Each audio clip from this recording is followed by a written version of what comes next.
Eh ben, écoute, mon avis tranché, c'est par rapport à ce qu'André Villas-Boas nous a raconté sur ce PSG-OM qui est un match, d'une importance somme toute mineure. Que ce PSG-OM qui nous attend ce dimanche, ça serait que d'une importance désuète, du fait de l'écart abyssal et insurmontable de qualité entre les 2 effectifs.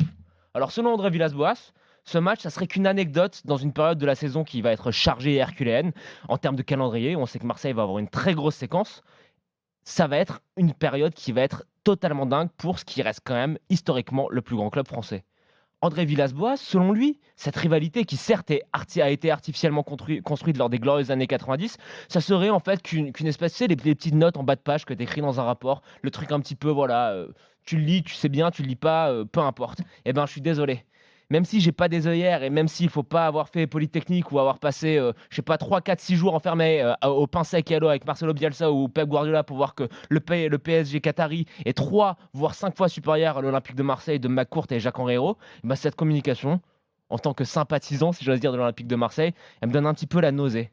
Vraiment, Ah ça me donne la carrément, la nausée nausée. et pour moi, c'est le signe total d'une méconnaissance indigente de l'environnement dans lequel l'Olympique de Marseille évolue, mais aussi c'est aussi le reflet de l'incompétence crasse, je sais que ça te fait plaisir que je dise ça, Indigent et de crasse. l'incompétence crasse qui règne à la tête de ce club-là. Alors oui, je vais m'expliquer. Il y a de fortes chances pour qu'en fait, André Villas-Boas, dans le secret, un peu clanique et aseptisé de son vestiaire, il a un tout autre discours envers ses joueurs, qui leur disent: «C'est un match qui est important, on doit vraiment, se donner, on peut le gagner» et cetera et cetera. Mais s'il y a bien une chose qui compte aux yeux des supporters de l'Olympique de Marseille, ce n'est pas de s'assurer une place dans le top 5 de la Ligue 1. C'est pas de jouer la carte du comptable à la petite semaine pour engranger les points sur une séquence qui, comme j'ai dit, va être très compliquée. Non, ce qui compte vraiment aux yeux des supporters de l'OM, c'est de retrouver un brin de ce que la direction actuelle leur a retiré. C'est quoi? C'est L'espoir? retrouver un chouïa de ce sur quoi Jacques-Henri Hérault semble s'être essuyé les pieds comme il l'aurait fait avec un vulgaire paillasson. Ce que veulent retrouver les supporters de l'OM, c'est simplement de la fierté. Cette fierté, ça serait celle d'arrêter de partir à la guerre face à son plus grand rival, la queue entre les jambes et en agitant déjà le drapeau blanc, avant même que les premières cartouches n'aient été tirées.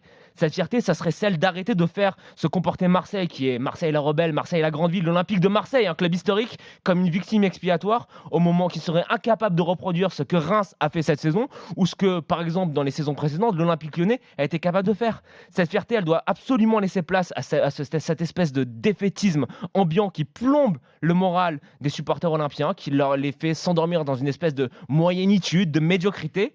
Et voilà, je pense simplement que les supporters de l'OM, qui sont exemplaires, on n'a qu'à voir, hein, la fête qu'ils ont fait pour les 25 ans des Winners cette année, des supporters qui sont exemplaires, qui mettent le feu, qui mettent l'ambiance, peu importe la situation du club, je pense qu'ils méritent mieux. Alors pour conclure, cette communication défaitiste, même si elle a peut-être pour but d'enlever de la pression aux joueurs, pour moi, elle n'a pas lieu d'être. Et encore une fois, je vous aime beaucoup, André Villas-Boas, mais j'aime votre sérieux, j'aime votre éloquence, j'aime vos idées pour le mercato. Merci pour Pipa Benedetto, merci pour Alvaro. Mais de grâce, je pense qu'enfin, il est grand temps aujourd'hui de prendre la pleine mesure du contexte dans lequel vous évoluez, c'est-à-dire le contexte qui est celui de l'Olympique de Marseille, qui est le plus grand club historiquement en France. Gardez votre défaitisme et affichez un visage qui soit enfin conquérant. Je pense qu'il y en a marre un petit peu de la part d'André Villas-Boas de se cacher un petit peu, de sortir les pare-feux, tu sais. On n'a pas d'argent pour le mercato. De toute manière, Paris est trop fort et faut enfin assumer. T'assumes, t'es l'entraîneur de l'Olympique de Marseille. Et ça, je pense que il a pour devoir d'être plus conquérant, il a pour devoir d'être plus ambitieux, mais je lui accorde, pour conclure, une petite circonstance atténuante, c'est que cette direction qui est totalement incompétente,